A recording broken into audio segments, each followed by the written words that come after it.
Masarap ito piniprito tapos isasawsaw mo sa suka na may sili. Tsak gaganahan sa pagkain.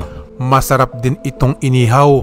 At yung iba, yung pinaputok naman ang paborito. Ako, gusto ko to sweet and sour. Solve na solve, mapapananghalian or hapunan.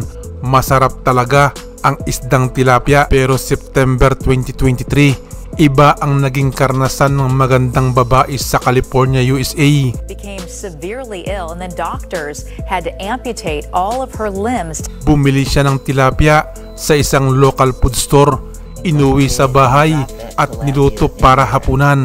Bagamat may isang anak, siya lamang ang mag-isang kumain nito. Pero matapos kainin ang tilapia, sa halip na masarap na kabusugan ang maramdaman ni Laura, nagkasakit ito ng ilang araw. Di na kinaya at nahospital ng 1 buwan.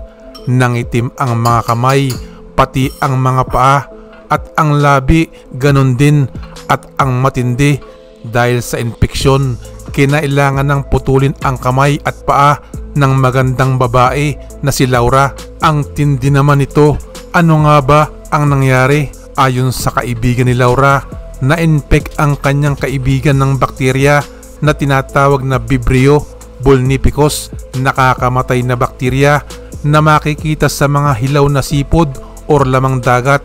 Ayon pa sa mga infectious disease expert, pwede ka rin makakuha nito kung may sugat or yung tato at ma-expose sa tubig na kontaminado ng bakterya. Napakasaklap namang kabayaran nito.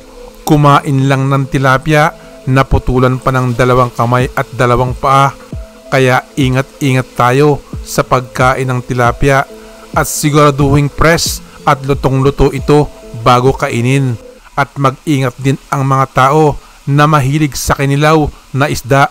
Iyan ang gusto kong i-share sa inyo ngayong araw. At abangan nyo ang ilan pang interesting na video na ipapalabas ko sa aking channel. Kung nagustuhan nyo ang video, pakiclick ang subscribe button at pakiclick na rin ang notification bell. Maraming salamat sa inyong panonood.